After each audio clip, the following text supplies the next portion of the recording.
இந்த பொண்ணு தெரியாம ஒரு பெரிய கண்டெய்னருக்குள்ள மாட்டிப்பா. அங்க குடிக்க தண்ணியே இருக்காது. அந்த கண்டெய்னர் ஹோல்ஸ் வழியா லீக் ஆகிற தண்ணியை கொஞ்சம் கொஞ்சமா குடிப்பா. ஆனா அது அவளுக்கு செட் ஆகுது. நெக்ஸ்ட் டே அவளுக்கு வாமிட்டா வரும். அந்த தண்ணி குடிச்சதுனால இவளுடைய ஃபேஸ்ல லிப்ல எல்லாம் காயமா இருக்கும். கொஞ்ச நேரம் கழிச்சு மழை பெய்யற மாதிரி சவுண்ட் கேட்கும். அந்த வழியா தண்ணி நிறைய லீக் ஆகும். அங்க வச்சிருந்த பாட்டில் எல்லாம் எடுத்து அதுல இருந்து தண்ணியை பிடிச்சி குடிப்பா. ஒரு சின்ன பாக்ஸ் இருக்கு, அதுக்குள்ள கொஞ்சம் சாப்பிடறதுக்கு இருக்கு. அதை ஓபன் பண்ணும் போது அது தெரியாம உடஞ்சிரும். அது உடஞ்சிட்ட வச்சு அந்த கண்டெய்னரை ஓபன் பண்றதுக்காக சின்ன பிளான் தோணும். அதுக்கப்புறம் இந்த பொண்ணு பக்கத்துல ஒரு கம்பி இருக்கு. அந்த கம்பி எடுத்து அந்த கண்டெய்னர்ல சின்ன சின்ன ஹோல்ஸா இருக்கும், அதுல எல்லாம் விட்டு அந்த ஹோல்ஸை ஓபன் பண்ணி எப்படியோ மேல வந்துருவா. மேல வந்து பார்த்தா அவளுக்கு ஒரு பெரிய ஆச்சரியம் காத்திருக்கும். அது என்னன்னா, இவ்வளவு கஷ்டப்பட்டு அந்த கண்டெய்னர் எல்லாம் உடைச்சு மேல வந்தா ஒரு கடல் நடுவுல மாட்டிப்பா. சரி, இந்த கண்டெய்னர் சீக்கிரம் மூழ்க கூடாதுன்றதுனால அதுக்குள்ள இந்த சின்ன சின்ன பொருள் எல்லாம் தூக்கி வெளியே போடுவா. இவ போட்ட பொருளை மீன் சாப்பிடறதா பார்த்துட்டு சரி மீன் சாப்பிட்டு எப்படியாவது உயிர் வாழலாம்னு சொல்லிட்டு மீன் பிடிக்க பாப்பா. ஒரு மீனும் மாட்டாது. அதுக்கப்புறம் வானத்துல ஒரு பிளைட் போறதா பாக்குறா. அவங்களுக்கு எப்படியாவது சிக்னல் கொடுக்கணும்னு சொல்லிட்டு கண்டெய்னருக்குள்ள இருக்கிற ஒரு கண்ணாடி எடுக்க போறா.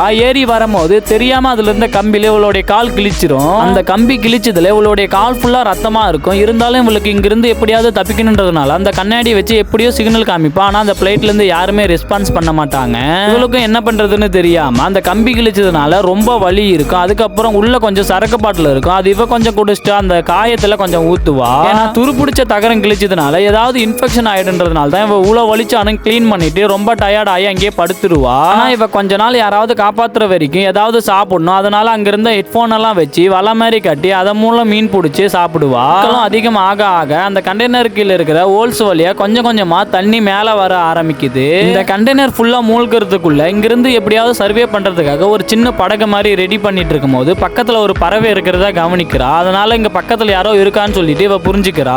நினைச்ச மாதிரி அந்த கண்டெய்னர் ஃபுல்லா தண்ணி நிரம்பி கடலுக்கு அடியில போயிடுது. இவ ரெடி பண்ணி வச்சு அந்த சின்ன படகை வச்சு அங்கிருந்து எப்படியோ சர்வே பண்ணி நீந்தி போறா. எப்படியோ கஷ்டப்பட்டு அந்த ஃபுல் நைட்டை கடந்து நெக்ஸ்ட் டேக்கு வந்துருவா. இருந்தாலும் இவளுக்கு ஒரு சின்ன ஹோப்பும் இருக்காது. ஏன்னா இவளுக்கு கண்ணு கெட்டின வரையும் யாரும் இருக்க மாட்டாங்க. நம்ம பழைக்க மாட்டோம்னு நினைச்சிட்டு அந்த இடத்துல படுத்துடுவா. அந்த வழியா படகுல வந்த ரெண்டு பேரு ஒரு இடத்துல மட்டும் நிறைய பறவைகள் பறக்கிறதா கவனிக்கிறாங்க. அந்த இடத்துக்கும் போறாங்க. வந்து பார்த்தா ஒரு பாக்ஸ் மட்டும் தான் அந்த தண்ணிக்குள்ள மிதந்து கிடக்கு. அதை எடுத்து மேல வச்சு பார்க்கும் போது அதுல இருந்து ஒரு கயிறு கீழே இருக்கிறதா கவனிக்கிறாங்க. அதை இழுக்கும் போது அதுல இருந்து ஒரு பொண்ணு வரா. அந்த பொண்ணுக்கு தெரிஞ்ச சின்ன சின்ன ஃபர்ஸ்ட் எய்ட் எல்லாம் பண்ணி எப்படியோ அந்த பொண்ணை காப்பாத்திடுறாங்க.